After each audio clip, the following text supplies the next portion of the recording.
Сәлем баршаңызға достар, менің арнама қош келдіңіздер. Бүгін мамықтай өте жұмсақ болып шығатын пеште пісетін пирожки жасаймыз. Міндетті түрде видеоны соңына дейін қарап, менімен бірге болыңыздар.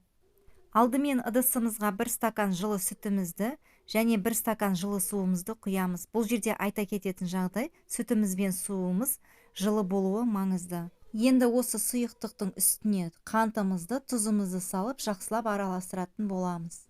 Ендігі кезекте ашытқымызды салып, тағы да жақсылап араластырамыз. Оның үстіне сұйық майымызды және 2 жұмыртқаның ағын қосамыз. Жұмыртқаның сарысын бетіне жаққанға алып қаламыз.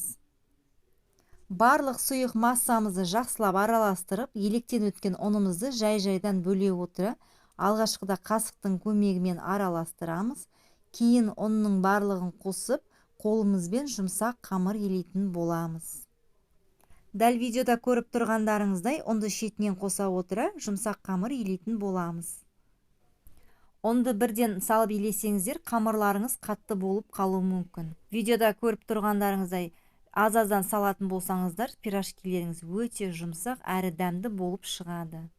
Қамырымызды илеп болғаннан соң, бетін жауып ашығанша жылы жерге қоямыз. Ал оған дейін салмасын дайындайтын боламыз. Картобымызды ашып, жақсылап жуып, кесіп турап аламыз. Сонда біздің картобымыз тез пісетін болады.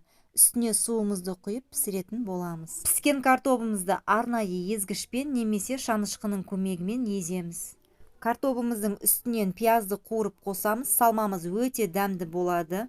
Және дәміне қарай тұз, қара бұрыш және қалауларыңыз бойынша паприка қосып, жақсылап араластыратын боламыз. Паприка міндетті емес. Паприканы қосу-қоспау өз еркілеріңізде. Құрметті қыз-келіншектер, менің арнама тіркелмеген болсаңыздар тіркеліп, лайк басып, комментарий жазып, мені қолдай отырыңыздар. Салмамыз дайын. Енді қараңыздар, 1 сағаттай тұрған қамырымыз қандай күшті болып көтерілді. Қамырымызды ыдысымыздан алып, майда бөлшектерге бөліп шығамыз. Қамырларыңыз қолыңызға жабысқан жағдайда, қолыңызды кішкене майлап алсаңыздар да болады.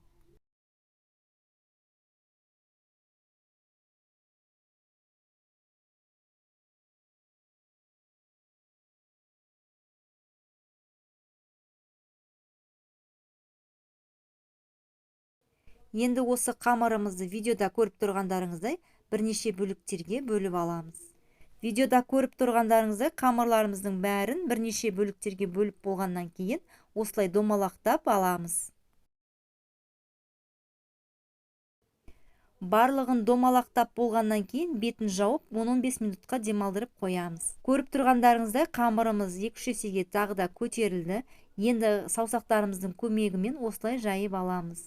Қамырымызды орташа қалыңдықты жайып, енді салмамызды салып, видеода көріп тұрғандарыңыздай осылай түйіп шығамыз.